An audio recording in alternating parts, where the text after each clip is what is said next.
हरे राम राम राम हरे कृष्ण कृष्ण कृष्ण हरे हरे हरे राम राम हरे कृष्ण कृष्ण हरे हरे राम राम हरे हरे कृष्ण कृष्ण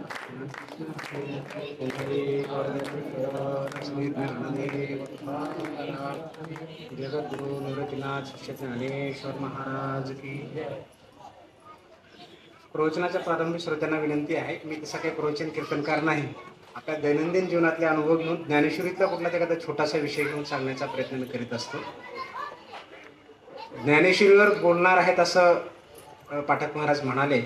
ज्ञानेश्वरीवर बोलणं तसं अतिशय अवघड आहे, कारण सुमारे 9,15,000 ओव्या त्याच्यामध्ये आहेत. कशावर बोलावं तो विषय निवडायचा म्हणजे 9,000पेक्षा जास्त विषय आहेत. प्रत्येक शब्दाला एक प्रवचन होऊ शकतं. काही काही लोकांनी एका ओवीवर शब्दावर PhD केलेली आहे. एवढा मोठा तो महान ग्रंथ आहे.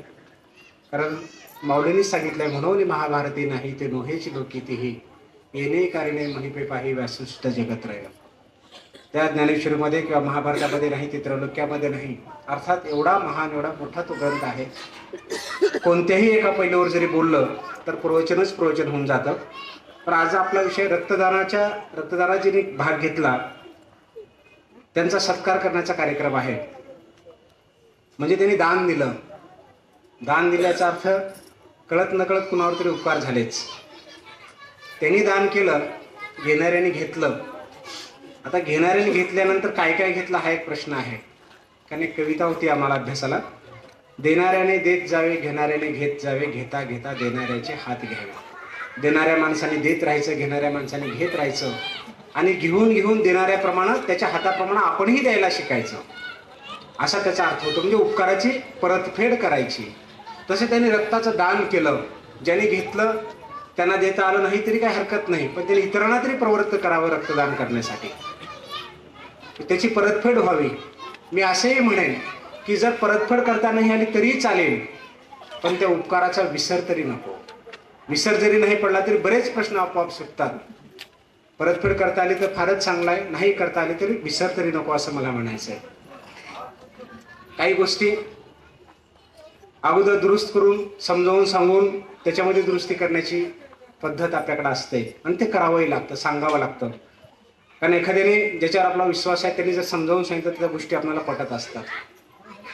आता आपण पाहिलं ते माईक लावत होते, ते बटन बंद नव्हतं, ते खडखड खडखड वाजत होतं. त्याचं बटन बंद केल्यानंतर मी त्यांना सांगितलं आता कशी आदळ आपटा काही आवाज येत नाही आणि आलाच नाही, पुन्हा व्यवस्थित ठेवल्यानंतर पुन्हा बटन चालू केलं. तसं धरसोड वृत्तीची बरीच माणसं असतात. कशाचं दान, कशाचा उपकार, कोणाचं काय देणे घेणं आलं त्याचं थोड्या वेळापुरतं बटन बंद करावं, त्याच्या पळापळी करण्याचं आणि त्याला समजावून सांगितलं की बाबा हे असं असं असतं. आणि पुन्हा जर त्याचं बटन ऑन केलं त्याच्या डोक्याचं तर कदाचित तो योग्य मार्गाने चालेल. हे आता आपणच पाहिलं असतं. तसं उपकार ह्या विषयावर किंवा दान ह्या विषयावर आपण बोलणार आहोत. आता प्रश्न इथं असा पडेल की तिने एक 10-20 लोकांनी रक्तदान केलं असेल ते 10-20 लोकांच्याच कामाला येईल, मग प्रवचन फक्त त्या 10-20 लोकांपुरतंच आहे का?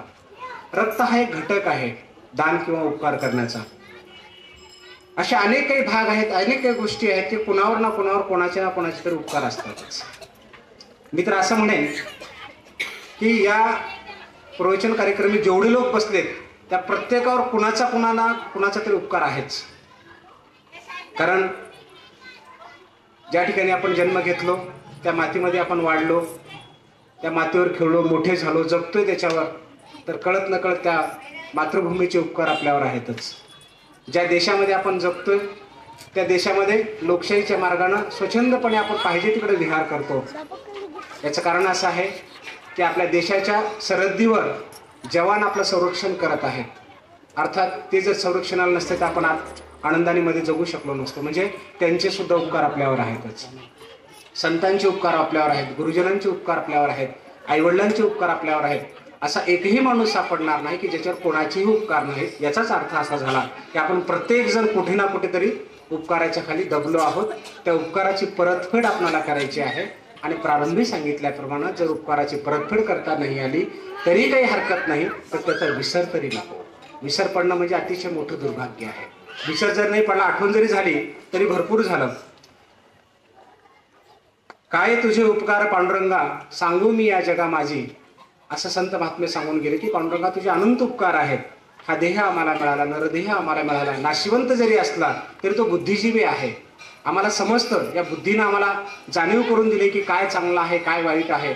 कदाचित तू जर आम्हाला हा नरदेह दिला नसता, या मानव देहामध्ये जर तू आम्हाला पाठवलं नसतं तर आम्हाला आमच्या बुद्धीप्रमाणे वागता आलं नसतं, चांगलं वाईट याच्यातला फरक कळाला नसता, मुक्या बहिऱ्या जनावरासारखा आमचा प्रकार होऊन गेला असता, असं संत महात्मे म्हणून जातात. असं मी असं बोलत होतो की आपल्यापैकी कोणीही असा नाही की ज्याच्यावर कोणाचे उपकार नाहीत. आपण पाहिलं मातृभूमीचे उपकार आहेत, गुरुजनांचे उपकार आहेत, समाजाचे आपल्यावर उपकार आहेत, वडीलधाऱ्यांचे उपकार आहेत, आईवडिलांचे तर उपकार आहेतच आहेत.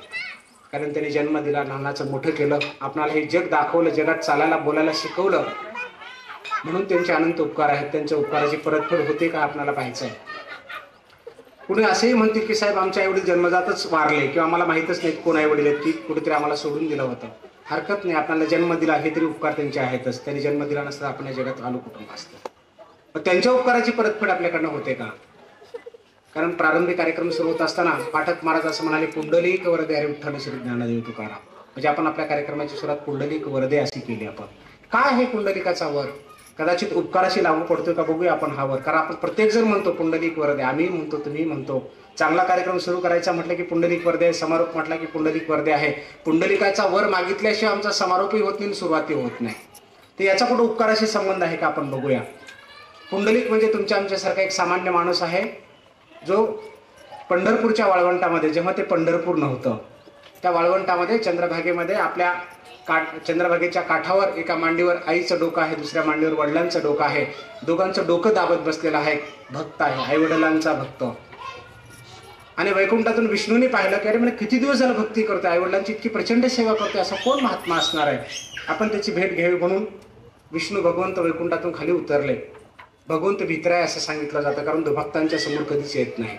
आणि भक्तांच्या समोर आला आणि भक्तांनी जर ओळखले की हा भगवंत आहे, तर भक्त त्याला शाप देतात, रागावतात, तुला कोणी बोलवलं इथं म्हणून. कारण आपणच पाहिलं, तुकोबारायच्या पत्नीच्या पायातला जेव्हा काटा काढायला आले तेव्हा तिनं स्पष्ट म्हटलं, काळ्या तोंडाच्या, तुला कोणी बोलवलं माझा काटा काढायला. दामाजी पंतांनी राग भरला की तुला कोणी बोलवलं होते पैसे भरायला. चोखामळ्याने राग भरला, प्रत्येकाने राग केलं त्यांच्यावर. नाथ महाराजांनी राग केलं की तुला कोणी बोलवलं, तू कशाला आला इथे. म्हणून तो काय करतो, चोरून लपून संतांची सेवा करतो. कुणाचे शेले विणू लागतो, कुणाचं दळण दळू लागतो, कुणाचं शेण काढू लागतो, कुणाचं पाणी भरतो, सगळ्या गोष्टी करतो, पण पुढून नाही, माघारी लपून छपून करतो. असा हा भित्रा परमेश्वर भक्तीपोटी भीतो, प्रेमापोटी भीतो. त्याला असं वाटतं की माझं प्रेम तुटू नये, कदाचित मी यांची सेवा केली तर हे प्रेम तोडतील म्हणून भीतो. तो प्रेम तुटू नये म्हणून भीतो. आणि मग भीत हा परमेश्वर त्या पुंडलिकाच्या पाठीमागे उभा राहिला आणि आवाज दिला, अरे पुंडलिका, मी तुला भेटायला आलोय. त्या पुंडलिकाने फिरून सुद्धा पाहिलं नाही पाठीमागे आणि सांगितलं, तू कोण आहेस. तेव्हा पुंडलिकांना सांगितलं भगवंताने की मी विष्णू आहे, वैकुंठनाथ आहे, मी तुला भेटायला आलो. तेव्हा पुंडलिकाने विचारलं, तुला कोणी बोलवलं इथं, कोणासाठी भेटायला आला. त्यांनी सांगितलं की तुझ्या आईवडिलांची सेवा पाहिली, आईवडिलांचं मांडीवरचं डोकं पाहिलं, त्यांची अखंड सेवा पाहिली. पाहिल्यानंतर मला राहवलं नाही, मला वाटलं की भक्त असावा तर असा असावा, म्हणून मी तुला भेटायला आलो. तेव्हा पुंडलिकाने सांगितलं की जेव्हा माझ्या आईवडिलांची सेवा संपेल तेव्हा मी तुला भेटेन, तोपर्यंत मला तू व्यत्यय आणू नकोस. तेव्हा परमेश्वरी जिद्दी होता. त्याने सांगितलं की मी एकदा भक्ताला भेटायला आल्यानंतर भेटल्याशिवाय जात नाही असं सांगितल्यानंतर पुंडलिक म्हणाले, ठीक आहे, मग माझ्या आईवडिलांची सेवा संपेपर्यंत तुला उभं राहायचं तर राहा. तिथं थोडा पाऊस पडला होता, चिखल झाला होता. मग विष्णूने सांगितलं, अरे पुंडलिका, त्या चिखल झाला, मी कसा उभा राहू. तेव्हा पुंडलिकाने बाजूची एक वीट घेतली, अशी पाठीमागं न बघता भिरकावली, सांगितलं, तुला उभं राहायचंय, पायाला चिखल लागतो तर ह्या विटेवर उभं राहा. आणि आपण दररोज आरती करतो, युगे 28 विटेवरी उभा वगैरे वगैरे. आणि कुणाच्या भेटीला आले, पुंडलिकाचे भेटी प्रब्रह्म आले का. कुणाच्या भेटीला आला हा प्रब्रह्म, पुंडलिकाच्या भेटी.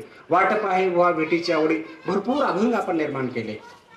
कुणाच्या भेटीला आला, पुंडलिकाच्या. कशामुळे पुंडलिकाच्या भेटीला आला, कारण पुंडलिक आपल्या आईवडिलांच्या उपकाराची कळत नकळत परतफेड होते का हा प्रयत्न करतोय. त्यांच्या सेवा करून प्रयत्न करतोय की आईवडिला, तुम्ही आम्हाला जन्म दिलाय, लहानाचं मोठं केलंय, कुठेतरी तुमच्या ऋणातून मला मुक्त होता येतं का.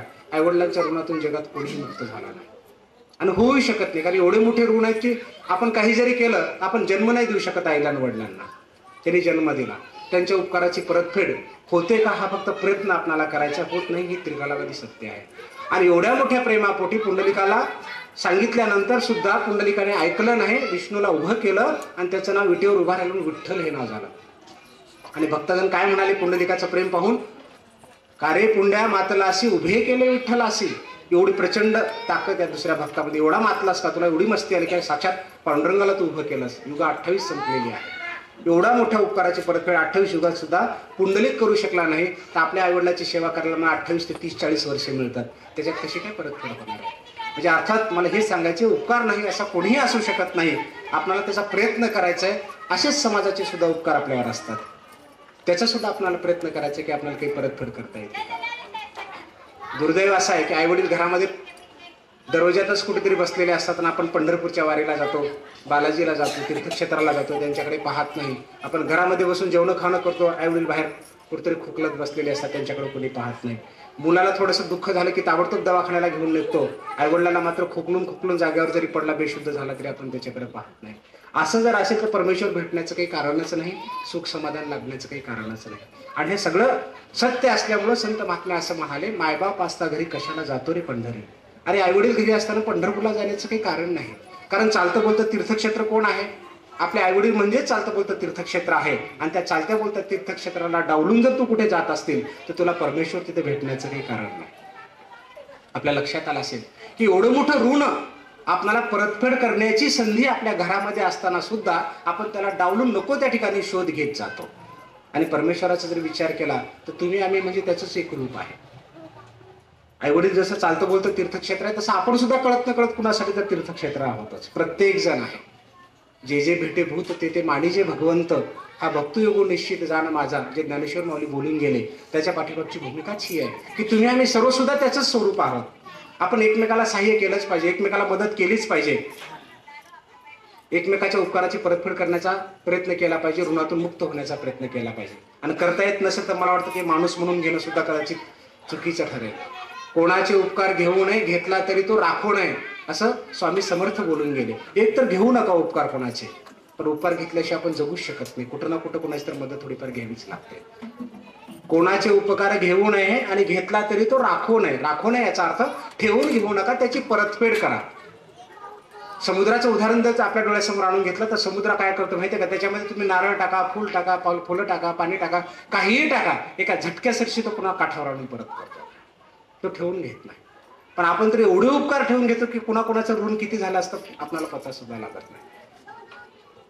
कदाचित उपकाराची परतफेड करण्याच्या अगोदर जर एखादी दुर्घटित घटना त्या माणसाच्या बाबतीत घडून गेली तरी सुद्धा आपल्याला आनंद वाटतो. मला चांगलं आठवतं, मी शिकायला असताना माझ्या एका मित्राने दुसऱ्याचे पैसे घेतले होते, दुसऱ्या एका मित्राचे, आणि दुर्दैवानं अपघातामध्ये तो मित्र वारल्यानंतर आम्हाला वाईट वाटला. मी शिकायला असता म्हणून त्या मित्राला म्हणणार, आपला चांगला मित्र गेला, फार वयस तरुणच होता आणि तो वारला. आम्हाला सर्वांना वाईट वाटत होतं. तर तो हळूच बोलता बोलता काय म्हणाला, बरं झालं मेला, ते त्याचे 200 रुपये मी द्यायचं होतो. आता विचार करा, ठीक आहे तारुण्य वय असेल, तो कशा का भावनेतून बोलला, पण मनातलं बोलून गेला तो, की त्याला आनंद वाटला की तो मेला ना, बरं झालं त्याचे 200 रुपये द्यायचे राहून गेले, आता मला देण्याची गरज पडणार नाही. म्हणजे उपकाराची परतफेड तर दूरच राहिली. अरे त्याचे 200 रुपये द्यायचे राहिले, ते मी त्याच्या आईला वडिलांना नेऊन देईन, त्याच्यामुळे माझं काम झालं, ही भावना त्याच्यातून हे वाक्य बाहेर पडायला पाहिजे होते, पण पडले नाही. म्हणजे माणूस किती स्वार्थ आहे. उपकार तर कुठेच राहिला, परतफेड तर दूरच राहिली, पण वर्तन किती विचित्र आहे. फक्त आपल्याला घ्यायचं आहे, देण्याच्या बाबतीमध्ये मात्र आपण नकोच म्हणतो. देण्याची इच्छा आपली निर्माण होते आणि सुंदर सुंदर म्हणी आपण बोलून जातो. ज्याची खावी पोळी त्याची वाजवावी टाळी. कोण वाजवतं कोणाची टाळी? नाही वाजवत. कारण अन्न जरी खाल्लं तर त्या अन्नाची सुद्धा परतफेड करण्याची आपली मानसिकता असत नाही.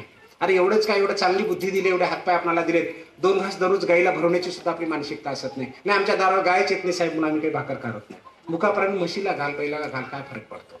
एक परमेश्वरच तुला प्रत्येक ठिकाणी मानायचं आहे, तर तुला एवढी बुद्धी दिली, याची परतफेड कुठंतरी कर. कारण असं म्हटलं जातं 84 लक्ष योनीचा हा फेरा आहे.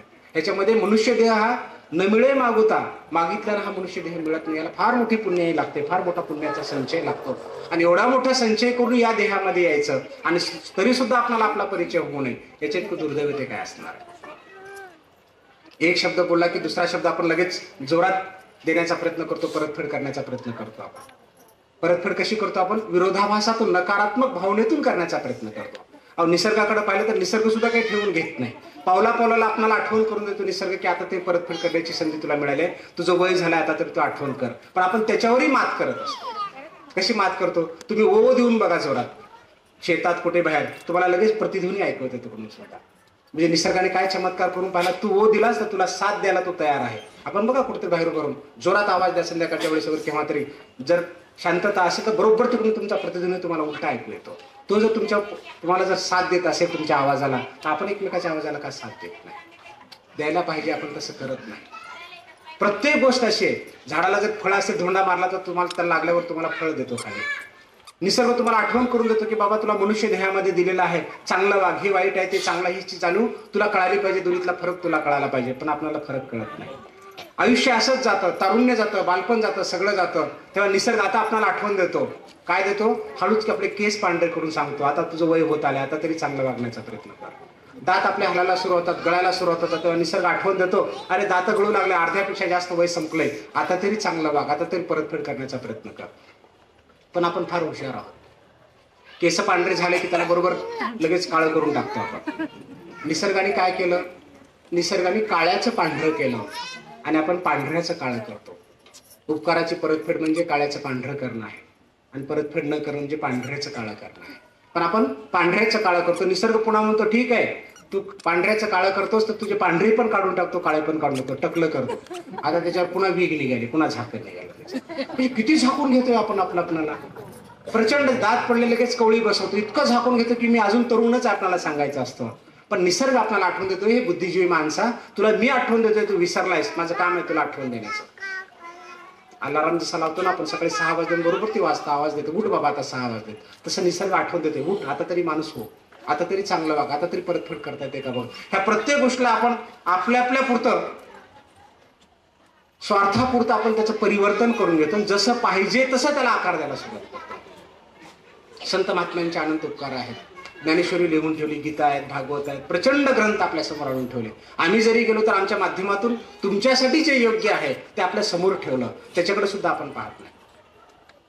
काय वाणू आता संतांचे उपकार? संत महात्मेच सांगून गेले की संतांचे उपकार वाणण्याच्या पलीकडचे आहेत, ते सांगूच शकत नाही आपण. जसं आईवडिलांचे उपकार आहेत तसं यांचे सुद्धा उपकार आपल्यावर आहे. संत महात्म्यांचे उपकार आपल्यावर आहे, कारण संत जर नसते तर कदाचित तुम्ही आम्ही एकत्र आलोच नसतो.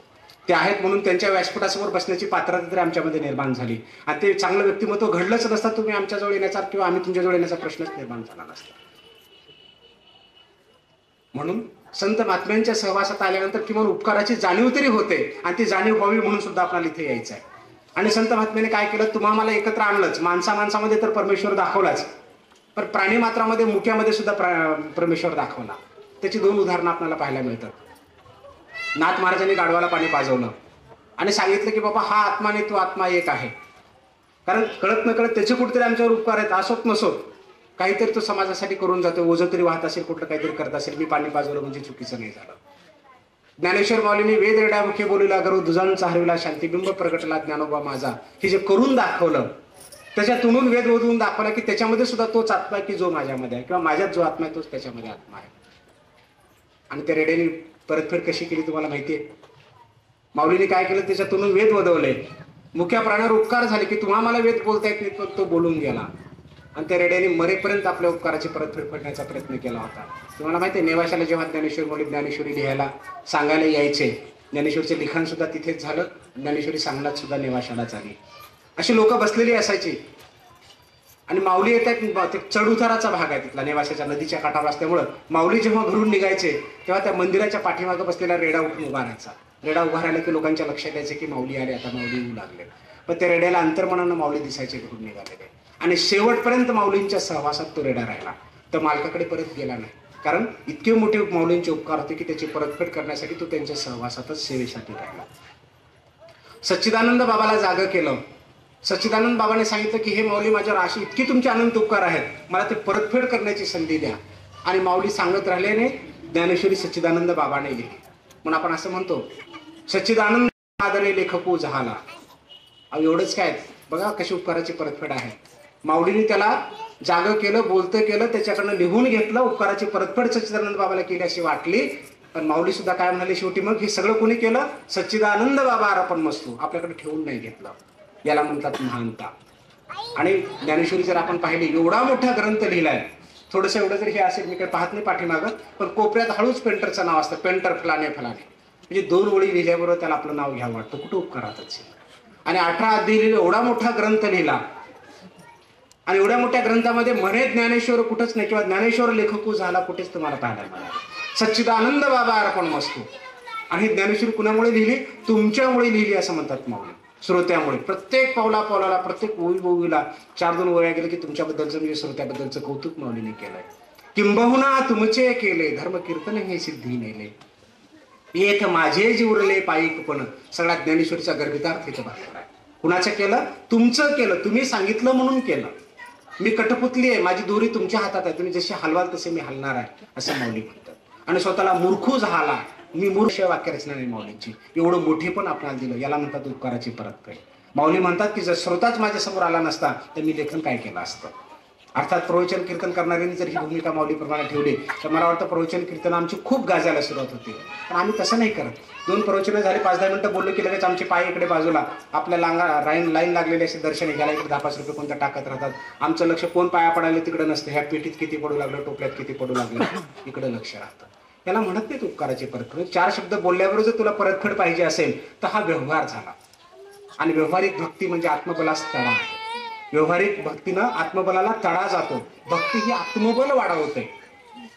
आणि जर तिथे व्यवहार झाला, देण्या घेण्याच्या जर गोष्टी तिथे निर्माण झाल्या तर आपली भक्ती व्यर्थ जाते असं सांगितलं जातं. तर बरेच लोक चिडून असं म्हणतात, साहेब काय उपकार करायचे, नुसतं बोट हातात दिलं सहकार्य करावं तर तो मनगड धरतो, मनगड धरला की हात धरतो, हात धरला की गळा धरतात लोक. धरू दे कुठपर्यंत धरणार, धरून पाहू. आपण आपलं काम करीत राहायला पाहिजे. आणि आपण जर असंच अगोदरचा अर्थ काढत बसते की सगळेच लोक गळे धरतात तर आपण उपकारच करू शकत नाही. आणि मी प्रारंभीच आपल्याला बोलून गेलो की असं आपल्यापैकी एकही माणूस असणार नाही की ज्याच्यावर उपकार नाही. नारदांचा किस्सा आपल्याला आठवत असेल, वाल्या कोळ्यांचा किस्सा आपल्याला आठवत असेल की उपकार कसे आहेत बघा. वाल्या कोळी म्हणजे येणाऱ्या जाणाऱ्या माणसाला रस्त्यावर मारणारा आणि 2 रुपये 4 आणे 8 आणे काही का नाही का ना, वस्त्र का मिळेना त्याच्यापासून तो काढून घ्यायचा. एके दिवशी नारद मुनी त्या रस्त्याने आले, नारदाला पण त्यांनी धरलं. थोडक्यात सांगतो कारण आपल्याला हा किस्सा माहिती आहे सर्वांना. धरल्यानंतर नारदाने सांगितलं की माझ्याजवळ काहीच नाही, तू कुणासाठी करतोय हे सर्व. त्याने सांगितलं बायका पोरासाठी, आई वडिलांसाठी करतोय. तू जाऊन त्यांना विचारू नये, तू एवढे जे पाप करतोय त्याची परतफेड कुणी करण्यासाठी तुला मदत करणार आहे का. आणि नारदाला त्यांनी झाडाला बांधून टाकलं आणि घरी बायका पोरांना विचारलं की एवढी जी माणसं मी मारली या पापाची परतफेड करण्यासाठी तुम्ही पण सहभागी होणार आहात का. प्रत्येकाने सांगून टाकलं त्याच्या परिणाम. मुलांनी वेगळं सांगितलं, आईने वेगळं सांगितलं, बायकोने वेगळं सांगितलं की तुझी जबाबदारी आहे. प्रत्येकाने जबाबदारी पटवून दिली आणि कोणी सांगितलं आणि तुझी पापाची परतफेड करण्यासाठी सहभागी होणार. तो परत आला, नारदाचे पाय धरला, नारदाला सोडून दिला आणि सांगितलं की नारदा तुझे अनंत उपकार आहे, मला आता मार्गदर्शन कर. कोणी उपकार केलं? नारद म्हणाले तुझे माझ्यावर जास्त उपकार आहेत. त्याला पण प्रश्न पडला वाल्याला की तो म्हणे तुझे उपकार माझ्यावर की तुम्हाला माणूस केलास. नारदाने सांगितलं तू जर माझा जीव घेऊन टाकला असतास मी तुझ्यावर कुठे उपकार करू शकलो असतो. तू मला जीवदान दिलास, तुझे माझ्यावर उपकार आहे. आणि म्हणून नारद मुनी उपकाराची परतफेड म्हणून त्याला मार्गदर्शन केलं की रामायण वगैरे लिहू नये. आणि मग या वाल्यांना ज्याला नारदाने मार्गदर्शन केलं, उपकार केले, त्या उपकाराची परतफेड म्हणून वाल्याने काय झालं, महाभारत लिहिलं, रामायण लिहिलं. एवढं मोठं रामायण की तो महर्षी वाल्मिक झाला. आणि त्या उपकाराची परतफेड आजही चालू आहे. कोणाला? फक्त व्यक्तीचा माणूस बनला. तुम्ही आम्ही सगळे व्यक्ती असोत, लोक असोत, पण माणसांची संख्या फार कमी आहे. दिसाला जगाची संख्या लोकसंख्येनं 500-600 कोटी गेली, पण माणूस नावाचा प्रकार फार कमी झाला. कारण माणूस या शब्दाचाच अर्थ असा आहे, मा म्हणजे मातृत्वाने वागणारा. मातृत्व म्हणजे प्रेम, आई ज्याला म्हणतो आपण. तिच्या ठिकाणी फक्त वात्सल्यच असतं, प्रेमच असतं, उपकारच असतात आणि तेही निस्वार्थ असतात. परतफेड व्हावी या अपेक्षेने केलेलं नसतं. त्या शब्दाचा अर्थ मातृत्व असा आहे. नु म्हणजे कुणाचंही नुकसान न करणारा, स म्हणजे सत्यानं वागणारा. आता आपण विचार करून बघा की आपण माणूस आहोत का. आणि जर सगळेच माणसं असू तर कदाचित प्रवचन कीर्तनाची गरजच पडणार नाही. आपण फक्त व्यक्ती आहोत, माणूस नाही. आणि व्यक्तीचा माणूस जर झाला तर संत महात्म्याच्या उपकाराची परतफेड कुठेतरी सुरुवात झाली असं म्हटलं तर चुकीचं होणार नाही. असं जे काय संत महात्म्याकडं एक मोठी घोडी होती असं सांगितलं जातं, उपकाराची परतफेड कशी करतात लोक. आणि एका चोराने ती पाहिली. त्याला वाटलं की ही घोडी चोरून न्यायची. आणि संध्याकाळच्या वेळेस त्या संताच्या आश्रमामध्ये तो गेला. तो घोडी चोरणार, त्यामध्ये लोकांनी त्याला पकडलं, खूप मारलं आणि सोडून दिलं. त्यांनी शपथ खाल्ली त्या संताकडे, म्हणे येत्या 8-15 दिवसामध्ये तुझी घोडी चोरून नेल्याशिवाय मी सोडणार नाही.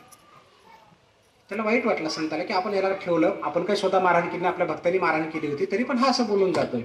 आणि मग एक 8-10 दिवसामध्ये एक माणूस त्यांच्याकडे संध्याकाळच्या वेळेस, एक अपंग माणूस लंगडत लंगडत त्या आश्रमामध्ये संध्याकाळच्या वेळेस आला. त्यावेळेस अशा लाईट वगैरे नव्हत्या. आल्यानंतर त्यांनी सांगितलं संतांनी, बाबा याला जेवण खावण द्या, या खोलीमध्ये झोपू द्या. अंतरण पांघरण दिलं. तो म्हणजे नाही, मी खोलीत नाही झोपणार म्हणे, बाहेर झोपता हवेशीर. ठीक आहे म्हणे, हवेशीर झोपू दिलं त्याला. रात्र झाली, 12-1 वाजले. एक माणूस त्या घोडीवर बसलेला होता आणि आवाज दिला घोडीने, गोसारड्या उठ म्हणे. उठायला सांगितलं. कोणाला उठायला सांगितलं? त्या संताला उठायला सांगितलं, गोसारड्या उठ म्हणून. तो संत उठून पाहिला. त्याला फार आश्चर्य वाटलं. जो रात्री लंगडा होऊन माणूस आपल्याकडे जेवण खाऊन खाल्ला, ज्याला आपण अंथरून पांघरून दिलं, ज्याला झोपायची व्यवस्था केली, तोच माणूस ही घोडी सोडून घोडीवर बसलाय. आणि सांगितलं, बाग म्हणे, तुला मी शपथ दिली होती, वचन दिलं होतं 8 दिवसाखाली की तुझी घोडी चोरून नये. आणि निघू लागलो तुझी घोडी चोरून. तर या संतांनी शांत चित्ताने सांगितलं, हरकत नाही, तू निश्चित माझी घोडी चोरून घेऊन जा, कारण तुला उपकाराची परतफेड करता येत नाही याची जाणीव मला झाली. पण एक कर, जिथं कुठं जाशील बाहेर, तिथं असं म्हणू नको की मी लंगड्याचं आंधळ्याचं रूप घेऊन त्या आश्रमात राहिलो आणि त्यांची घोडी त्यांचंच खाल्लं पिलं त्यांची घोडी चोरून आणली. ते म्हणे, का बरं असं म्हणू नको? असं जर म्हणलास तर सगळ्या लंगड्या खोळ्यालाच लोक चोर म्हणतील आणि मारायला सुरुवात करतील. मग त्याला जाणीव झाली की आपलं कुठेतरी चुकलंय आणि मग त्यांनी घोडी सोडून देऊन त्यांचे पाय धुतले. हा भाग वेगळा. ताबडतोब परिवर्तन होणारी माणसं फार कमी आहेत. पण बऱ्याच वेळेस माणसं, हा जाऊ दे, काय व्हायचं ते माझं मी बघून घेईन, तुला काय करायचं. माझं मी म्हणजे माणूस कुठं फिरतो? त्या मीच्या भोवती फिरतो. मीच्या भोवती फिरला की माणूस उपकाराची भाषाच विसरून जातो. कारण मी म्हटलं की द्वेष, अहंकार, अभिमान सगळ्याच गोष्टी आल्या. आणि मी कधी सुटणार आहे? ज्या दिवशी तुम्हाला उपकाराची परतफेड करावी, कुणाचे तर ऋण आपल्यावर आहेत, त्या ऋणाची जाणीव तुम्हाला होईल, त्या दिवशी आपल्यातला मी बाजूला जायला सुरुवात होईल. आणि जोपर्यंत त्या देहाला आपण मी म्हणतो, तोपर्यंत तो आपल्या जवळ येत नाही. तो म्हणजे कोण? ज्याला आपण शोधत निघालो तो. असं म्हटलं जातं, संत कबीर असं म्हणतात, जब मैं था तब भारी नहीं, जब मैं था तब भारी नहीं, अब भारी है मैं नहीं. जोपर्यंत या देहाला मी म्हणतोस तोपर्यंत तो नाही. आणि तो कधी येईल? जेव्हा तुझ्यातला हा मी निघून जाईल. म्हणजे हा मी निघून जाण्यासाठी सुद्धा संत साहित्याच्या जवळ आपल्याला यायचं आहे. आणि हा मी जर निघून गेला तर मला वाटतं आपल्या इतका भाग्यशाली कोणीच राहत. आपण असंही करूया, जर समजा आपल्याला मी नाही काढता आला, उदाहरणार्थ एखाद्या माणसाने म्हटलं की फडसाहेबाचं प्रवचन मी ठेवलं होतं, असं म्हणण्यापेक्षा फडसाहेबाचं प्रवचन आम्ही ठेवलं होतं म्हणलं तर फार मोठा फरक पडतो. मी म्हणणं आणि आम्ही म्हणणं याच्यामध्ये खूप मोठा फरक आहे. म्हणजे आपल्याला तो जरी होता नाही आला तर मीचा आम्ही जरी होता आला तर हे सुद्धा काही कमी नाही. हे सुद्धा एक कळत नकळत उपकाराची परतफेडच आहे आणि ही व्हावी ही अपेक्षा आहे. माणूस असं म्हणतात लोक की दरिद्री अवस्थेमुळे माणसं वागतात, उपकाराची परतफेड करत नाहीत. अहो, आर्थिक दारिद्र्यामुळे करत नसते, फक्त घ्यावंच एवढं समजतं. आर्थिक दारिद्र्य असल्यानंतर आर्थिक दारिद्र्य कधीतरी निघून जाऊ शकतं, पण मानसिक दारिद्र्य निघून जाणं फार कठीण आहे. माणूस आर्थिक दृष्ट्या दारिद्र्य असेल तर कुठून ना कुठून त्या दारिद्र्याची ते खड्डा बुजवून काढेल, पण मानसिक दारिद्र्य झाला असेल, माणूस मनानच दारिद्र्य झाला असेल तर ते भरून काढणं अतिशय कठीण आहे. त्याला त्या उपकाराची भाषा समजली पाहिजे. कारण मानसिक दारिद्र्य काढण्यासाठी फक्त संत महात्मेच कामाला येऊ शकतात, दुसरा माणूस येऊ शकत नाही. म्हणून असं म्हटलं जातं, कपडे जर फाटले तर शिंप्याकडे जावं, तो शिवून देतो. 4 आठाने काय घेत नाही पण शिवून देतो. शरीर जर फाटलं तर डॉक्टरकडे जावं, डॉक्टरकडे तो टाके घालतो, तुम्हाला औषध पाणी करतो, मलमपट्टी करतो. आणि मन जर फाटलं तर संतांकडे जावं, त्याला दुसरा पर्यायच असत नाही. कारण तिथे गेल्यानंतर तुम्हाला सत्य काय, असत्य काय, देणं काय, घेणं काय, आपण कोण, परका कोण, ह्या सगळ्या गोष्टी तुम्हाला तिथं समजू लागतात. आणि ज्या दिवशी माणसाला आपला परका हा भेदच विसरून जातो, सगळी सारखीच वाटायला सुरुवात होतात. त्याला आईवडिलांची पुण्याही कळते, आईवडिलांची सेवा कळते, बंधुभावातलं प्रेम कळतं, समाजातलं प्रेम कळतं, सगळ्याशी माणूस म्हणून वागावं असं वाटू लागतं.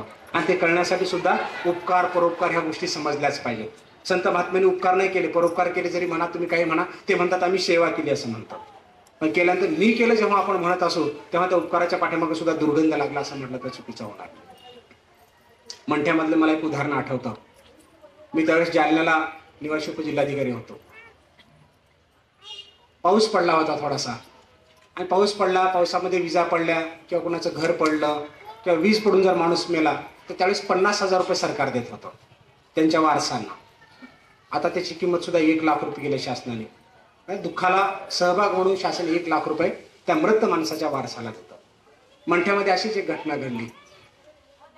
एक वृद्ध माणूस घराची भिंत पडून मेला म्हणून आमच्याकडे अर्ज आला. त्याची शहानिशा सुरू झाली, 1 लाख रुपये देण्याचे ठरले. पण नंतर अधूनमधून लोकांमध्ये चर्चा होऊ लागली की साहेब ते असं मेलेलं नाही, त्याला मारलेलं आहे. म्हणलं घराची भिंत तर पडली आणि म्हाताऱ्या माणसाला कोण मारणार आहे? कारण घरातली माणसं सांगतात भिंत पडून मेल्यानंतर. जेव्हा स्वतःचा मुलगा सून सांगते त्या माणसाला पटणं साहजिक आहे ना. बाहेरच्या माणसाने जर शंका घेतली असती तो भाग वेगळा, पण घरच्यांनी जर सांगितलं की हा माणूस भिंत पडूनच मेलेला आहे, पावसामध्येच मेला, तर आपण काही शंका घ्यायचं कारण नाही. पण अशीच चर्चा जास्त सुरू झाल्यामुळे आम्ही शहानिशा केली तिथे. तर लक्षात असं आलं की त्यावेळेस भारतासोबत एका देशाची क्रिकेटची मॅच चालू होती. संध्याकाळची वेळ होती आणि हे सगळे घरातले कुटुंब आपलं टीव्ही पाहत बसले होते. त्या बापाला म्हणजे म्हाताऱ्याला लघवी आली आणि आतल्या रूममधून उठून तो लघवीसाठी बाहेर निघाला. वयस्क माणूस आहे, 70-72 वर्षाचा, 60 वर्षाचा तर निश्चितच असेल, आणि त्याला उठून जाता येत नव्हतं. मग पुढे तर त्या मुलांनी काठी धरून बाहेर सोडायला पाहिजे होतं, घराच्या बाहेर सोडला नाही. आणि जाता जाता म्हाताऱ्याच्या त्या टीव्हीला धक्का लागला आणि ती टीव्ही खाली पडला, फुटला. फुटल्यावर ह्या मुलाला असं वाटलं की आपलं काय नशीब फुटलं, काय क्रिकेटच फुटलं. इतका राग आला की त्याने कोपऱ्यातली काठी उचलली, धाड त्या म्हाताऱ्याच्या डोक्यात मारली. कुणाच्या? स्वतःच्या बापाच्या. आणि तो तिथेच मरून गेला. मेल्यानंतर एवढी बुद्धी सुचली नवरा बायकोला की त्याने त्या भिंतीच्या काठातून स्वतःची भिंतच लुटून दिली अंगावर, सांगितलं की भिंत पडून मेला. म्हणजे बाप मेला, इतर शिक्षा आपण भोगायचीच नाही मारल्याची, उलट 50,000 रुपये शासनाचे घ्यायचे. आणि कोणी सांगितलं? त्या मुलाच्या मुलाने सांगितलं स्वतः. नाही नाही, बाबाने अशी काठी घातली आणि बाबा वारले. बापाला काय फुटतच असतात. हा भाग वेगळा. आपला प्रश्न असा आहे की त्या काय उपकार केले असतील हो त्यांनी, इतके अनंत उपकार केले, जग दाखवलं, लहानाचं मोठं केलं. आज त्याची ताकद कमी झाली, तू हिंडू फिरू शकत नाही, तर तुझ्या ताकदीवर तो जगतो, स्वतःच्या मुलाच्या ताकदीवर जगतो. आणि तू त्या ताकदीचा वापर कशासाठी केला? उपकाराच्या परतफेडीसाठी नाही. एक प्रकारचा वेगळ्या प्रकारचा द्वेष भावनेतून त्याचा खून केला. किती घटना आपण असं 4-8 दिवसाला पेपरमध्ये वाटतो. आपल्या आईच्या जन्म दिलेला, सख्या बहिणीला मारहाण होते, भावाला मारहाण होते, ज्या भावाने मोठ्या भावाने 2 घास तोंडामध्ये घातलेच असतील, लहानपणी काखेत घेतला असेल, बोटाला धरून तरी फिरवला असेल, पण त्याचाही खून होऊन जातो, सख्या भावाकडून होऊन जातो. अरे जो माणूस सख्या भावाचा, आई वडिलाचा जर उपकाराची परतफेड करू शकत नसेल, तो सामाजिक ऋणाची उपकाराची परतफेड काय करणार आहे? व्यासपीठावरून बोलणं फार सोपं असतं, पण प्रत्यक्षात वागणं फार कठीण आहे. म्हणून संत महात्मे काय म्हणतात? आधी केले मग सांगितले. अगोदर तुम्ही करा आणि मग लोकांना सांगायला जा. तुम्ही बघा, मोठ्या मोठ्या व्यासपीठाच्या ठिकाणी फक्त बोलणारी माणसंच तिथे येतात. आम्ही तर मोठ्या मोठ्या गोष्टी गप्पा मारतो. काही नेते पण लोक असतात, खूप सांगतात आम्ही असं करू तसं करू, आम्ही असं केलं तसं केलं. इकडला बोलणारा माणूस आम्ही केलं याच्याशिवाय भाषा वापरत नाही. पण मला वाटतं कधी कधी त्यांच्या उपकाराची जाणीव करून घेण्यासाठी खरं काय सत्य जाणून जर घ्यायचं असेल ना, त्यांच्या बायकाला आमंत्रित करत जा सोबत, म्हणजे खरं कळतं तिथे. समजा माझी बायको जिथं बाजूला बसली असेल, मी जर सुरू केलं प्रवचन, तर बायको हळूच, हो साहेब लई बोलू नका, घरी कसं वागता माहितीये. काय झालं? हे खरं सांगून जाते ती, कारण ती साक्षीदार आहे, रात्रंदिवस साक्षीदार आहे मी कसा वागतो त्याचा. म्हणून एखाद्या माणसाला व्यासपीठावर जाऊन बोलताना व्याख्यान करायला, तेव्हा त्याच्या बायकोला निश्चित बोलत चाल, म्हणजे तो सत्य बोलेल, असत्य काहीच बोलणार नाही, मोठे पण सांगून जाणार नाही. कसा बोलेल तो? आधी केले मग सांगितले. अगोदर जसा वागतो तसंच त्याला सांगावं लागेल, नाही तर ती बरोबर म्हणून दाखवेल. रोज घरात तर बसता उठता भांडतो, चोऱ्या करतो, लबाड बोलतो, नाही तर म्हणजे मोठं मोठं बोलतो. लक्षात आलं आपल्या? ही संत महात्म्यांची गादी आहे, ही संत महात्म्यांची जागा आहे. जे केलं तेच सांगणार, जे पेरलं तेच उगवणार. लोकाला बरं वाटावून बोलणार नाही, जे सत्य आहे ते बोलून जाणार. त्याच्यासाठी सुद्धा साक्षीदार व्हायला पाहिजे. आता इथं कोणी साक्षीदार नाही, मग आम्ही वाटत तसं बोलून जातो. ठीक आहे, कुणी आमचा साक्षीदार नसेल, तर बायको नसेल, पोर नसेल, वडील नसेल, पण मी तरी माझा साक्षीदार आहे. ज्या दिवशी माणसाला असं कळतं की मी माझ्या कामाचा, चांगल्या वाईट कार्याचा मी स्वतः साक्षीदार आहे, तेव्हा माणसाच्या हातून वाईट कधीच घडत नाही. आता आपण इथे बसतात, आपल्यापैकी कोणी बिडी काडी ओढणार असेल, चुगली चाडी करणार असेल, काहीच करत नाही, शांत बसलो. का बसलो? कारण आपल्याला बघणारी भरपूर आहे. इथून उठून गेल्यानंतर कुणी तंबाखू चोळेल, कुणी बिडी ओढेल, कुणी शिवी सुनेला बोलेल, कुणी सून सासूला बोलेल. पण हे जर आपण लक्षात ठेवलं असतं की कुणी नका का बोलत नाही, कुणी नका का पाहत नाही, आपण तरी स्वतःला पाहतो, एवढं जरी माणसाच्या लक्षात राहिलं असतं, तर कदाचित माणूस वाईट वाटायचं सोडून दिला असतं. म्हणजे आपला विषय चालला उपकार. तर उपकाराच्या जर अशा काही घटना महाभारत रामायणापासून जर आपल्या डोळ्यासमोर घेतल्या, तर आपल्याला लक्षात येतं की उपकाराची परतफेड करणं अतिशय अवघड आहे.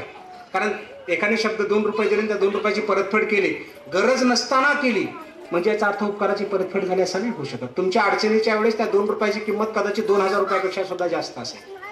त्या 2चे 2.25 परत केले म्हणजे हाला म्हणतात व्यवहार, उपकाराची परतफेड म्हणत नाही. अंगराज कर्णाचं उदाहरण आपण पाहतो. अतिशय अडचणीच्या वेळेस दुर्योधनाने त्याला राज्यपद दिलं आणि म्हणून त्यांनी सांगितलं की तुझे एवढे माझ्यावर उपकार आहेत की तुम्हाला नवीन जीवनच दिलास, आयुष्यभर मी तुझा पाठीराखा म्हणून राहीन सोबत. आणि जेव्हा महाभारताचं युद्ध सुरू झालं, तेव्हा साक्षात श्रीकृष्ण परमात्म्याने कुंतीने सांगितलं की तू माझा पुत्र आहेस. तेव्हा सुद्धा त्याने सांगितलं की नाही, हा जो अंगराज उभा आहे, जो कर्ण उभा आहे, तो केवळ दुर्योधनाच्या उपकारामुळे आहे. त्याची बाजू असत्याची जरी असेल तरी माझा देह जरी इथे गेला तरी पण मी त्याची बाजू सोडणार नाही. दुसरा कोणी असता तर ताबडतोब त्याची बाजू सोडून दिली असते आणि लगेच इकडं पक्षांतर केलं असतं, इकडल्या बाजूला तो गेला असता. आता पाहतो ना आपण, भरपूर लोक इकडले तिकडे तिकडे इकडे जातात. आपल्याला तो भाग काही बोलायचा नाही. काय करतो माणूस, म्हणजे उपकाराची ताबडतोब परतफेड तर तिकडेच गेली, पण उपकार विसरून जाऊन उलटे अजून त्याच्या डोक्यावर बसायची त्याची मानसिकता असते. आपल्या घराने चोऱ्या होतात, सगळी बाहेरचीच माणसं असतात का? नाही. वर्ष 2 वर्ष तुमच्या घरात नोकरी केला असेल, तुमच्या हातचं अन्न पाणी त्याने खाल्लं असेल, घरातल्या प्रत्येक गोष्टी त्यांनी समजून घेतल्या की घरात कुठे काय ठेवले, कुणीकडे काय ठेवले, शेती कोणाची, घर कोणाचं, आणि मग हळूच त्याचा मालक होतो माणूस. भाड्यानं राहते वेळेस येतो माणूस घरामध्ये, विनंती करतो की 10 रुपये भाडा घ्या, 50 रुपये भाडा घ्या, पण मला कुठंच घर नाही, मला तुमच्या घरी राहू द्या. वर्ष 2 वर्ष गेले, 4 वर्ष गेले की भाडेही बंद करतो, लाईटचं बिल बंद करतो, पाण्याचं बिल बंद करतो, घराचा मालक व्हायला सुरुवात करतो. कसले उपकार आहेत? कुठं कोण करतं हे? मुकी जनावर नाही करत हो. मुकी जनावर कुत्र्याला भाकर टाका, तुमच्यासाठी भुकतं ते. तुमच्या त्या गाईला वाळलेली पेंडी टाका, कुठेही नेऊन सोडा शेतामध्ये, फिरून तुमच्या दाराला उभी राहते ते. तिला काय कुठे मोकळं होऊन पळून जाता आलं असतं, पण जात नाही ते मुक जनावर, तुमच्या दारापर्यंत परत येतं. कारण तुमच्या खाल्लेल्या घासाची परतफेड करण्याची त्याची एक मानसिकता असते. म्हणजे बुद्धिजीवी नसलेला प्राणी मात्र जर असं वागत असतं, तर माणसाने का असं वागू नये? मग संत महात्मे काय सांगतात आम्हाला की एवढा मोठा बुद्धिरागी आम्ही प्राणी आहोत, त्या बुद्धिजीवी माणसाने चांगल्या प्रकारे वागलं पाहिजे, परतफेड करण्याचा प्रयत्न केला पाहिजे. आम्हाला चौथीला एक अभ्यासक्रमाला धडा होता आमच्या लहानपणी फार. पूर्वीच्या काळामध्ये काय होतं, एखाद्या चोरी वगैरे केली त्याला फार कठीण शिक्षा जर द्यायची म्हटली तर असं भुकेला वाघ आणून एका पिंजऱ्यामध्ये ठेवायचे. 8-15 दिवस तो वाघ भुकेलेला असायचा, आणि त्या चोराला पकडून आणायचे किंवा काय वाईट काम केलं असेल त्याला पकडून आणायचे आणि त्या पिंजऱ्यामधून वरून सोडून त्याला द्यायचे. सोडून दिले की मग सगळ्याच्या समोर त्या पिंजऱ्यामध्ये वाघ त्याला फाडून खायचा. वाघ, वाघीण, सिंह जो काही असेल तो. असंच एका राजाच्या दरबारामध्ये एका माणसाने खूप चोरी वाईट काहीतरी काम केलं आणि त्याला पकडण्यासाठी सैन्य मागं लागलं, आणि तो पळत सुटला. पळत पळत जाता जाता जाता एका गुहेमध्ये, तो जंगलामध्ये एका गुहेमध्ये शिरला. कारण त्याला समजलं नाही मागे सैन्य लागले, फक्त लपून बसायचं म्हटलं, तो गुहेमध्ये शिरला. संध्याकाळची वेळ होती. गुहेमध्ये गेल्यानंतर त्याने पाहिलं तिथे एक मोठा वाघ पडलाय. जोरजोरात त्या वाघ श्वासोश्वास चालू आहे वाघाचा. हा खूप घाबरला. आता बाहेर यावं ते सैनिक लोक पकडून नेणार, मारून टाकणार, आणि पुढे जावं तर आता वाघ मारून टाकणार. द्विधावस्थेमध्ये हा माणूस सापडला. सापडल्यानंतर त्याने पाहिलं तर वाघ असा एक पाय लांब करून पडलाय, आणि तो पाय असा त्याचा मोठा फुगलाय. पाय फुगल्यानंतर त्याने पाहिलं काय पाय कसं काय फुगला, म्हणजे वाघ इतक्या जवळ आल्यानंतर सुद्धा भोकत नाही, खायला येत नाही, मला काय भानगड आहे. पाहिलं तर त्या पायामध्ये, वाघाच्या पायामध्ये मोठा काटा घुसलेला होता, काळा होता, आणि त्याच्यामध्ये पू भरलाय, पाय असा मोठा फुगून बसला. या माणसाला वाटलं काही असू जा म्हणे, याच्या पायातला काटा काढू. हा माणूस आहे चोर, अतिशय वाईट आहे, पण भावना कशी झाली, कसंही मला मारणार आहेत ना, मारण्याच्या उद्या मुक्या प्राण्याच्या पायातला काटा तरी काढून टाकतो आपण. काही कारण होतं का? काही नाही, पण तिथं माणुसकी निर्माण झाली. तो तिथे गेला जवळ आणि हळूच असा टोकरून काटा काढू लागला. त्या वाघाला जास्त बरं वाटू लागलं. जसं पू निघेल तसं पुन्हा जास्त अंग सोडून वाघ तिथे बसला, आणि ते पू निघाला, पायातला काटा निघाला. रात्र निघून गेली तिथे, वाघाने त्याला खाल्लं नाही, काही नाही. आणि दुसऱ्या दिवशी दिवसभर रात्रभर पाहिल्यानंतर सैनिक तिथून निघून गेले. दुसऱ्या दिवशी हा माणूस पळून गेला. पळून गेल्यानंतर कालांतरानं हा माणूस पुन्हा चोर म्हणून सापडला गेला. त्या चोराला पकडून आणलं या माणसाला. आता राजाच्या दरबारामध्ये एक वाघ होता, पिंजऱ्यामध्ये त्याला सोडलं. आता खाणार सगळे लोक बघायला, तुमच्या आमच्यासारखी शेकडो माणसं बघायला उभी झाली तिथं, आणि या माणसाला त्याच्यामध्ये नेऊन टाकलं. आता वाघ फाडून खाणार, पण तो वाघ काही त्याला खायच ना. त्यालाही आश्चर्य वाटलं की वाघ मला कसा काय खात नाही. लोकांनाही आश्चर्य वाटलं की अर्धा दिवसाचा वाघ उपाशी आहे आणि खात कसा नसेल. तेव्हा त्याला रात्रभर दिवसभर ठेवल्यानंतर सुद्धा वाघाने जेव्हा खाल्लं नाही, तेव्हा त्याला बाहेर काढलं आणि विचारलं, का रे बाबा तुला वाघ का खात नाही? तो म्हणे मला काही माहित नाही. बिरबल फार चतुर होते. बिरबलाने विचारलं, तुझ्या आयुष्यामध्ये वाघाशी संबंधित अशी कधी घटना घडली आहे का? त्याने सांगितलं, हो हो म्हणे. एक 4-2 महिन्याखाली मी असं गुहेमध्ये गेलो होतो, एका वाघाच्या पायामध्ये काटा मोडला होता, आणि तो जर न्याहाळून बघ म्हणे, तोच वाघ आहे का? त्याने पाहिला, हा मला असाच वाघ होता म्हणे. तो सांगायचा इथे विषय हा आहे, एक हिंस्त्र पशु जो भुकेला आहे, त्याला बुद्धी नाही, तो जर भुकेला पशु जर आपल्या पायातला काटा काढल्याच्या उपकाराची परतफेड म्हणून जर माणसाला खात नसेल, तर तुम्ही आम्ही तर माणसं. त्याने उपकाराची परतफेड केली, ह्याला जीवदान देऊन टाकलं त्या वाघाने. तर तुम्ही आम्ही काय करतो, संधी मिळाली की त्याचं सोनं केल्याशिवाय राहत नाही. सोनं म्हणण्यापेक्षा काळं सोनं म्हणलं तरी परवडेल. घरातली माणसं निघून गेली की झालीच म्हणून समजा. कोण करतं? तुमच्या हाताखाली खाल्लेलं मीठ अन्न खाल्लेला माणूसच करून जातं. ज्याला बुद्धी म्हणतात, ज्या माणसाला सहारा नव्हता त्या माणसाला सहारा म्हणून घरात ठेवलं, किंवा पाहुणा म्हणून घरात आणून खायला प्यायला दिलं, रात्री चोरी करून पळून गेला. कितीतरी बातम्या आपण वर्तपत्रामध्ये वाचतो की मुकी जनावर किंवा माणसं नाही करत. चुकून कुत्र्याच्या अंगावर पाय जरी पडला मालकाचा, तर मालकाला कुत्रं चावलेलं कधी ऐकायला मिळालं तुम्हाला? हा हा कॉ करत तसंच पळत जातं, ते पण चावत नाही. परक्या माणसाला मात्र निश्चित मुक्त करत तुमच्या घरचं अन्न त्यांनी खाल्लेलं असतं. त्या अन्नाची परतफेड करण्याचा तो प्रयत्न करत असतो. अशा अनेक उदाहरणं आपल्या डोळ्यासमोर आहेत की मुकी प्राणी माणसाच्या उपकाराची परतफेड करतात, पण माणूस करीत नाही किंवा त्याची जाणीव ठेवत नाही. माझ्या लहानपणचं मला माझ्या गावातलं उदाहरण आठवतं. हळी हंडरगुळी म्हणून आपण ऐकलं असेल की जनावरांचा मोठा बाजार तिथे भरतो. मराठवाड्यामध्ये सर्वात मोठा बाजार तिथे असतो. आमच्या गावापासून एक 15 किलोमीटर लांबवर ते गाव आहे. पहिल्या दिवशी रात्री आम्ही जनावर घेऊन निघायचो विकण्यासाठी बाजारला, आणि दुसऱ्या दिवशी सकाळी आम्ही पोहोचत होतो, रात्रभर चालत जाऊ. तर संध्याकाळच्या वेळेस असं 4-5 वाजता आम्ही निघालो. बरीच जनावर घेऊन आमच्यातले 10-12 माणसं मिळून जायचे रस्त्याने, कारण त्यावेळेस लाईट नव्हत्या. बॅटऱ्या वगैरे घेऊन आम्ही निघायच्या, टेंबे वगैरे घेऊन. तर संध्याकाळची 6ची वेळ झाली. ते कसं मोठा वारुळ होतं, आणि त्या वारुळाच्या तोंडावर एक भैर ससा नावाचा एक मोठा पक्षी असतो. तो पक्षी तडपड तडपड तडपड करत होता तिथे. ते पाहिल्यानंतर आम्हाला आश्चर्य वाटलं की तडपड पक्षी कसा काय तडपड करतो. म्हणून तिथे जवळ गेलो आम्ही. आमचा एक मित्र होता, त्याला राहत्याने जवळ जाऊन पाहिलं तर त्या पक्ष्याचा पाय सापाने धरला होता त्या बिळामध्ये, आणि तो ओढत होता. पण बिळ लहान होतं, पक्षी मोठा होता, तो पक्षी काही मध्ये जात नव्हता. आता भैर ससाला त्या सापाला सापडलाच कसा हा एक फार मोठा प्रश्न होता. योगावर तिथं बसला असेल आणि पटकन त्यांनी धरला असावा त्याला पायाला, आणि ते ओढत होतं मध्ये. मग याने काय केलं, ते काठी घेऊन असे डोसून त्या सापाला हाणून सोडलं. साप मध्ये गेला, भैर ससाना पक्षी उडून गेला. हे डोळ्याने पाहिलेली घटना आहे. उडून गेला पक्षी. आम्ही गेलो रस्त्याने, त्याच गप्पा मारत की असा पक्षी सोडला, असा पक्षी सोडला, साप असा केला, तसा केला. दिवसभर बाजार झाला, संध्याकाळी तिथं मुक्काम केलो, आणि तिसऱ्या दिवशी सकाळी आम्ही परत निघालो. बरेच जनावरं विकले, बरेच जनावरं नवीन घेतले, आम्ही परत निघालो. येता रस्त्याने सुरुवात केली, इथंच साप होता, इथंच साप होता, इथं होता. मग ते गेला, ह्याच बिळात गेला. पुन्हा ती काठी जनावरला मारायची हातात होतीच, ती काठी पुन्हा त्याच्यामध्ये डोचू हात दाखवला, इथंच गेला साप, इथंच मध्ये गेला. तेवढ्यामध्ये भस्कन तो साप बाहेर गेला. हा असा पळत सुटला. आम्ही इकडे तेवढं पळत सुटलं, पण साप त्याच्याच मागे पळत चालला. आणि वैशिष्ट्य असं, थोडा अंतरावर पळून गेला आणि ते पक्षी आला. तोच पक्षी भैर ससाना त्यांनी सापाला पाठीमागून त्या सापाच्या शेपाला भारकन वर उचलून गेला. हे डोळ्यांनी पाहिलं. वैशिष्ट्य आहे माणसाच्या जीवनाचं. सापाला जर असं उलटं धरून शेपाला जर वर नेलं तर विष तोडून खाली पडतं आणि साप मरून जातो. मग उलटं धरून असं फिरवत सापाला फिरवू नये म्हणतात, कारण तो मरून जातो. त्या पक्ष्याने त्याचा बदला घ्यायला. म्हणजे काय केलं हो, पहिल्या दिवशी ज्या माणसाने त्याचा जीव वाचवला, दुसऱ्या दिवशी त्याच पक्ष्याने त्याचा जीव वाचवला. हे डोळ्याने पाहिलेली घटना. बिरबलाची कहाणी तर पुस्तकातली वाचून सांगितली तुम्हाला. तर एका मुका पक्षी, एखादा मुका माणूस जर उपकाराची परतफेड करत असेल, तर तुम्ही आम्ही तरी माणसं आहोत. आपण का विचार करत नाही? आपल्याला असं का वाटावं की मी माझ्याबरोबरच निर्माण झालो, मला कोणी निर्माण करणारच कोणी नाही, असं का वाटावं? माणसाने क्षणाक्षणाला विचार करावा की कोणीतरी कुठेतरी माझ्यावर ऋण करतंय, कुणाचे तरी माझ्यावर उपकार आहेत, आणि कुणाच्याच उपकारात असा कोणीही असू शकत नाही. हे प्रारंभीच बोललो. आणि आपल्या बुद्धीला सुद्धा हे पटतं की आमच्यावर कुणाचे ना कुणाचे तरी ऋण आहेत. म्हणून असं म्हटलं जातं, देशासाठी सांडावे रक्त, नाहीतरी बनावे हरिभक्त. एक तर देशासाठी रक्त सांडा, नाही तर हरीचा भक्त बना.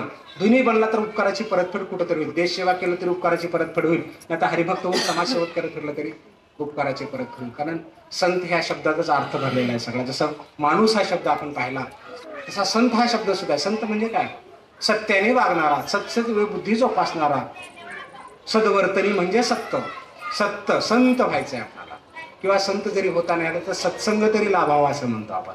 सत्संगात येण्यापाठीमागची भूमिका सुद्धा एवढीच आहे. पण माणसाला कळत न कळत ह्या संसारामध्ये प्रत्येक क्षणाला असं वाटतं मी म्हणजे सर्वस्व. जोपर्यंत आपण आपल्याला मी म्हणत नाही ना, तोपर्यंत आपल्याला समाधानच लाभत नाही. ही वृत्तीच होऊन गेली. मी केलं म्हणलं की बरं वाटतं, आणि मी नाही म्हटलं की माणसाला वाटतं हे काय फायदा ह्या करण्याला. थोडंसं झालं की त्या लोकांनी 4 लोकांनी बरं म्हणलं तरच माणसाला बरं वाटतं. आणि ह्या वृत्तीमुळे कदाचित माणूस आपल्यापासून दूर चाललाय. ज्याचा आपल्याला शोध घ्यायला पाहिजे तिथून आपण दूर चाललो. हा मीचा दुर्गुण असा लागलाय की त्याला आपण सोडायलाच तयार नाही, किंवा जोपर्यंत त्याला आपण मी म्हणत नाही तोपर्यंत आपल्याला बरं वाटत नाही. आम्ही काय द्यायचं नाही, त्यांनी आपल्याला दिलं, आपण याला देत जावं, पुढे सरकावीत जावं. आणि संत महात्म्यांनी जर असं सरकावलं नसतं ना पुढे, तर तुम्ही आम्ही इथं बसूच शकलो नसतो. नाथ परंपरा होती माहिती आहे तुम्हाला. आदिनाथ गुरु सकळ शिष्यांचा मच्छिंद्र जयाचा मुख्य शिष्य. मच्छिंद्राने बोध गोरक्षाशी केला, गोरक्षवळा गहिनी करती, गहिनी प्रसादे निवृत्ती दातारा ज्ञानदेवा सारच सुजविले. ही गुरु परंपरा आहे. एकाने एकाला सांगायचं, एकाने एकाला सांगायचं. आणि असं जर चालत राहिलं असतं तर कदाचित ज्ञानेश्वरी गीता आम्हाला आतापर्यंत समजलीच नसती. पण ज्ञानेश्वर माऊलीने उपकाराची परतफेड करण्यासाठी सांगितलं की पसायदान मागितलं आपल्या निवृत्तीनाथाला, गुरुला सांगितलं की मला अधिकार दे, हे सगळं ज्ञान मी जगाला वाटू शकेल. काय मागितलं? तुमच्या आमच्यासाठी मागितलं. ज्या समाजाने त्याचा अतोनात छळ केला त्या समाजाचे सुद्धा उपकार मानतात माऊली. काय म्हणतात? अरे जर तुम्ही माझ्यावर छळ केले नसतं कदाचित मी ज्ञानेश्वरी लिहिली नसती. मी साधू होऊन असं आपला देवदेव करत कुठं निघून गेलो असतो एकटाच. तुमच्या या उपकाराची परतफेड करण्यासाठी मी हे पसायदान मागितलं. आणि काय म्हणाले? जो जे वांछील तो ते लाव, तुम्हाला जे पाहिजे ते मिळेल. पण दुर्दैव असं आहे की आपण त्याचे अर्थ इतके विचित्र घेतो. जो जे वांछील म्हणलं की आम्हाला पाहिजे ते मिळून जातं अशा अपेक्षा आपण करतो. जसं देणाऱ्याने देत जावे, घेणाऱ्याने घेत जावं म्हणल्यासारखं. नाही, तुम्ही विचार करता, मी विचार करतो ना. माझ्या सुद्धा बाबतीमध्ये असंच घडतं. जालन्याला असताना मला नगराध्यक्षांनी तिथला राजीनामा दिला आणि अध्यक्षपदाचा पदभार माझ्याकडे दिला, जसं परभणीमध्ये दिला होता ना मध्यंतरी. आठवतंय ना तुम्हाला? नाही काय माहिती, आम्ही कोपऱ्यात बसून राहतो त्याच्यामुळे माहित नसेल. तर पदभार दिला होता. महिना दीड महिना पदभार आल्यानंतर मला माहिती आहे आता सफाई सुरूच करायची जालन्यामध्ये. त्याच्याशिवाय विचारच नाही डोक्यामध्ये. उपकाराची परतफेड करायची लोकांच्या. दिल्यानंतर तिथल्या एका मंत्री महोदयांनी शासकीय विश्रामगृहावर बोलवलं आणि लोकांनी बोलता बोलता चर्चा सुरू केली. पर्यंत आता काय म्हणे, फडसाव्याकडे अध्यक्षपदाचा पदभार दिला, आता जो जे वांछिल तो ते लाहोच आहे म्हणे सगळं, आता काही खरं नाही. माऊलीच म्हणे फडसाहेब, आता जो जे वांछिल तो ते लाहो. मी मला अगदी बरोबर आहे, जो जे वांछिल तो ते लाहोच आहे. पण कसं आहे साहेब, आपण विषय काढलाय म्हणून सांगतो, मला 2 मिनिटं मला बोलू द्या. जो जे वांछिल तो ते लाहो कधी आहे हो? अध्यायाच्या सुरुवातीला आहे. 18 अध्याय झाल्यानंतर. 18 अध्याय झाल्यानंतर माऊली काय म्हणाले, आता आता असं, आता म्हणजे कधी, हे सगळं संपल्यानंतर. 18 अध्याय संपल्यानंतर. उगी नाही, शब्दाला फार महत्व आहे बरं का. शब्द आपल्याला बदल करण्याचे अधिकार नाहीत कुठलेच माऊलींचे. आता म्हणजे कधी, 18 अध्याय सांगितलं. 18 अध्यायामध्ये काय सांगितलं? 18 अध्यायामध्ये सांगितलं तू कोण आहेस, तू काय करायला पाहिजे, उपकाराची परतफेड कसा करायला पाहिजे, सदाचार कशाला म्हणतात, काय करावं काय करू नये, काय खावं काय पिऊ नये, कुणाची सेवा करावी, कुणाला काय करावं, ह्या सगळ्या गोष्टी 18 अध्यायामध्ये शिकवल्या. तू कोण आहेस, मी कोणाचा परिचय करून दिला. आणि मग माऊली म्हणाले आता विश्वात्मके देवे. आणि त्याच्यानंतर जो जे वांछिल तो ते लाभ. हा 18 अध्याय अभ्यास करणारा माणूस हे परमेश्वरा मला ते दे, माझ्या बायकोला लेकरू होऊ दे, माझ्या मुलीचं लग्न होऊ दे, नोकरी लागू दे, हे म्हणणार नाही. काय म्हणे, आम्हाला आमचा परिचय होऊ दे, आत्मसुख आम्हाला मिळू दे आणि माझ्या हातून लोकांची सेवा घडू दे, असं तो मागेल म्हटलं. म्हणून जो जे वांछिल तो ते लाभूच. आपल्या लक्षात आलं असेल की एवढं मोठं ज्ञानेश्वरी लिहिल्यानंतर जर हे महात्म्य तुमच्या आमच्यासाठी मागतं, तर आम्ही 1-2 तास प्रवचन कीर्तन ऐकल्यानंतर किंवा आम्ही कोण व्हायचा शोध घेतल्यानंतर एकमेकाला जर मदत केली, सहकार्य केलं, तर कळत नकळत कुठल्या तरी उपकाराची परतफेड होऊ शकते. म्हणून संत महात्म्यांनी सार काढून टाकलाय जीवनाचा. जे का रंजले गांजले त्याशी म्हणे जो आपुले, तोची साधू ओळखावा, देव तेथेच जाणावा. अडीअडचणीला मदत करण्यामध्ये भाग्यवंत समजावं. मी केलं म्हटलं की ते सर्वस्व गेलं. मी म्हणण्याचं काही कारणच नाही, आम्ही केलं म्हणावं. आणि असंच म्हणतात गुप्तदान देणारा जास्त भाग्यशाली असतो. अहो एवढंच काय, आजकाल मंदिरामध्ये बघा उपकार कसे करतो आपण, देवावर उपकार करतो. पंढरपूरच्या पांडुरंगाला जाऊन तुम्ही बघा ना, त्याच्या फरशावर बसतो ना, असं टिंब टिंब टिंब नावं लिहिलेली असतात, यांच्या चरणी भेट, यांच्या तर्फे भेट, स्वर्गीय मातोश्रीच्या तर्फे भेट. काय वडिलाची नावं टाकून दिली त्या पायऱ्यावर. आपण एक मूर्ती जरी भेट दिली, फोटो जरी मंदिरात भेट दिली, त्याच्या खाली नाव असतात विजयकुमार पंढरनाथ फड यांच्या तर्फे या मंदिरात असं प्रेम भेट. काय करायचे त्या मंदिराला तुमची ही भेट? 10 रुपयाची. म्हणजे माणूस कसा विचित्र आहे बघा, की प्रत्येक ठिकाणी त्याला त्याचं नाव पाहिजे. मंदिर बांधलं, कळस बांधला, 1000 रुपये भेट दिली की त्या मंदिरामध्ये 4 अभंग नसतात लिहिलेले, नुसत्या बोर्ड लिहिलेले असतात मोठे मोठे. परभणीत सुद्धा एक मंदिर, मी जाऊन त्यांना विनंती केली बोर्ड काढून टाका. सगळे बोर्ड भरले. मला वाटलं हनुमान चालिसा लिहिला असेल, हरिपाठ लिहिला असेल, वाचतो तर काय रामकृष्ण हरी पांडुरंग हरी, हे तर कुठंच नाहीये. रामराव गोविंदराव पाटील, शामराव गोविंदराव, काहीतरी विचित्र सगळी नावं लिहिलेली आहेत. म्हणजे कुणी वाचावीत नावं ही येणाऱ्या भक्तांनी? तुमच्या आईवडिलांची नाव वाचावीत का तुमची वाचावीत? कशाला उपकार केले? म्हणजे घेऊन जा ना घरला तुमच्या 1000-500 रुपये. अरे दिलात त्याच्यासाठी दानशूर म्हणून जर दिलात ना, तर दानशूर होण्यापेक्षा हृदयशूर व्हा. हृदयानं मोठं व्हा, मनाने मोठं होऊन द्या तुम्ही, कारण देणारा प्रचंड मोठा आहे. पत्रम पुष्पम फलम तोयम, त्याला काय पान फूल फळ काही दिलं तरी चाकतो तो. आणि तुमच्या ह्या श्रीमंतीवर जर तो मोठा होणार असता, तर कदाचित दुर्योधनाच्या घरचं अन्न खाल्लं असतं, विदुराच्या घरच्या कड्या खाल्ल्या नसत्या, सुदाम्याचे पोहे खाल्ले नसते, शेबरीची बोरं त्यांनी खाल्ली नसती.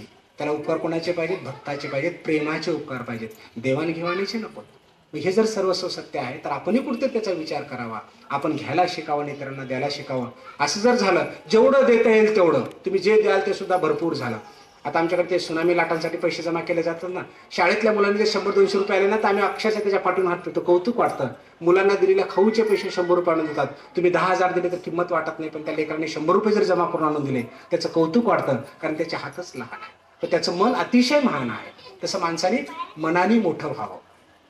असं म्हटलं जातं की प्रार्थना करणारे हातापेक्षा कष्ट करणारे हात, दान देणारे हात पवित्र असतात, मोठी असतात. आपले हात सुद्धा अशी पवित्र व्हावी, आपलं हृदय मोठं व्हावं, एवढी अपेक्षा या ठिकाणी करताना थांबतो. कुंडली कवरदे श्री ज्ञानदेव जगद्गुरु महाराज की जय.